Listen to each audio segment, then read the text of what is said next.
안녕하십니까. 박철호 메밀TV 박철호입니다. 오늘 251번째 영상에서 메밀과학에서는 메밀 발효 밀크라는 제목으로 고지방식이 지회 메밀 발효 밀크를 급여했을 때 지회 장내 미생물 조성과 단세 지방산 함량에 어떠한 영향을 미치는지에 대해서 알아보겠습니다. 발효하지 않은 메밀 종자를 이용을 해서 밀크를 만드는 메밀 밀크에 대해서 재료와 만드는 방법을 소개해 드리겠습니다. 고지방 시기에 메밀 발효율을 더해서 쥐에게 급여한 후 쥐의 장내 미생물과 단세 지방산에 어떤 영향을 미치는지에 대해서 연구한 내용이 있어서 간략히 알아보겠습니다. 이 연구는 중국 상해기술연구소 항수아로마스쿨의 초외 연구원들이 공동으로 연구를 해서 2019년 Journal of Food Science라고 하는 국제학술지에 발표한 내용입니다. 타타리 메밀, 즉 쓴메밀 가루를 탈지유와 1대1로 섞고 설탕을 8% 첨가해 15메가파스칼 압력으로 교반에 균질화한 후 95도로 10분간 살균했습니다. 위의 용액을 2종의 젖산균과 1종의 연쇄상 균을 2대 1대1로 혼합해 37도에 4시간 발효시킨 후 4도에서 12시간 보관했습니다. 이것을 메밀 발효 밀크라고 합니다. 36마리 실험지를 12마리씩 무처리와 메밀을 첨가하지 않은 발효 고지방식이, 메밀을 첨가한 발효 고지방식이 등 3가지 그룹으로 나누어서 1일 0.4ml씩 섭취시켜 4주간 사양 실험을 했습니다. 조상목으로는 고지방 시기와의 결합 여부에 따른 메밀 발효 밀크의 이화학적 성질, 처리별 체중, 식이 섭취량, 체중 증가량, 장기 증가량, 산화 스트레스 지수, 한라제, 총 항산화 능력, 스포록시드 디스뮤타제, 말론디알데히드 등 항산화 효소 활성, 분변의 장내 미생물 조성, 분변의 단세 지방산 함량 등입니다. 이 표는 쥐실험에서 기본적인 식이 조성 표인데요. 정상 시기와 고지방 시기의 성분 함량입니다.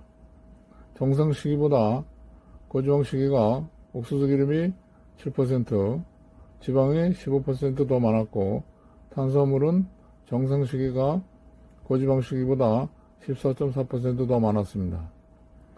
오른쪽 표는 메밀이 없는 발효 밀크와 메밀을 함유한 발효 밀크의 이화학적 성질인데요.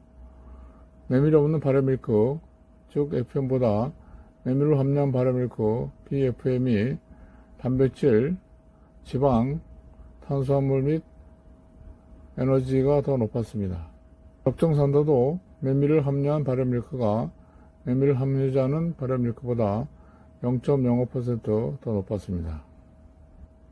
무처리에 비해서 발효 고지방 시기는 메밀 유무와 상관없이 체중이 증가했습니다.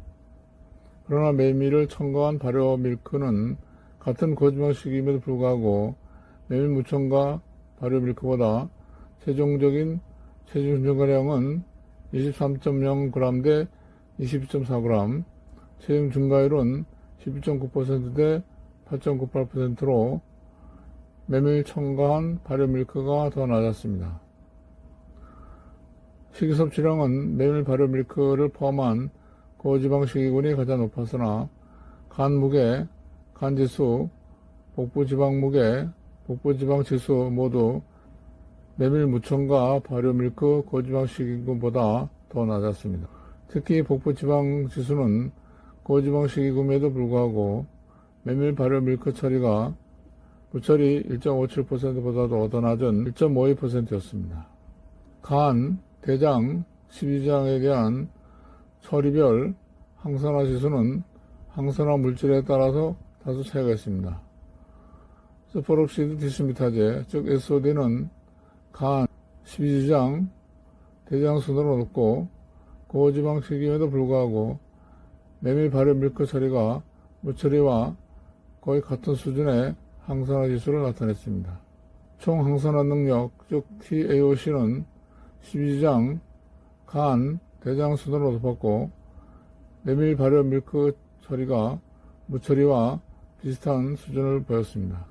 카탈라제, 즉 CAT는 대장, 십이지장, 간 순으로 높았고 간과 십이지장에서는 발효 밀크 처리와 무처리가 비슷한 수준이었습니다. 말론 DRD, 즉 MDA는 십이지장, 간, 대장 순으로 높았고 메밀 첨가 및 메밀 무첨가 발효 밀크 처리가 무처리보다도 높았습니다. 3종의 사이토키닌, 즉 염증 유발 독소, 즉 TNF-알파, 인터루킨, IL-6, 그리고 대장 LPS에 대한 처리별 염증 수준은 3종 모두 고지방식임에도 불구하고 메밀 발효 밀크 처리가 무처리와 비슷하고 메밀 무첨가 발효 밀크 고지방식 처리가 가장 염증 수준이 높았습니다. 즉 고지방식이라도 메밀을 첨가한 발효 밀크는 항염 효과가 높다는 것을 의미합니다. 알파 다양성은 종 분포도와 종 비율을 고려해서 나타내는 것입니다. 미생물종의 풍부함과 집단의 다양성을 나타내는 알파 다양성 분석 결과 모든 처리의 커버리지 인덱스가 0.99로서 표본 추출 효과가 충분한 것을 알 수 있습니다.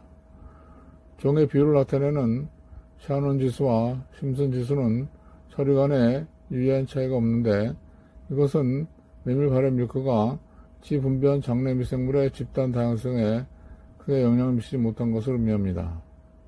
그런데 심슨 지수는 통계적인 유의성은 없으나 메밀 무첨가 발효 밀크가 가장 높은 경향을 보였습니다.